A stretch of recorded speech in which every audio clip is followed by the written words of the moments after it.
Pitääkö helikopterille laittaa bensaa?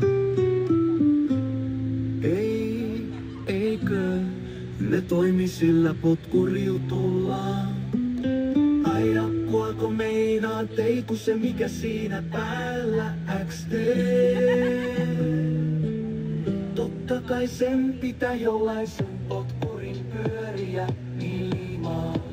Siinä on moottori, joka pyörittää sitä. Ai siihen kohteen suksen köppi, anteeksi mitä? Siis siellä ylhäällä on se pyörivä juttu, niin siihen pitää laittaa bensaa. Ei kun moottori, mut eikö se toimia kulla? Ei siihen tarvita muuta kuin se propello. Mikä on propello? Se on se mikä on siellä ylhäällä. Polttoaineena tietenkin tarvitaan bensaa. Vittuun tyhmää porukkaa.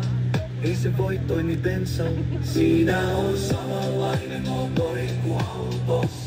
Niin ja auto toimii bensalla. Ei kuvakula, auto, helikopteri, lentokone, DC. Ne kaikki käyttävät samaa polttoainetta, etanolia, eli se toimii bensalla. Mut onko siellä sit moottori? Totta kai on what the fuck. Mut ei helikopteri voi toimia ilman sitä juttua. Mitä juttua? Propello. No eipä autokaan kulje ilman renkaita.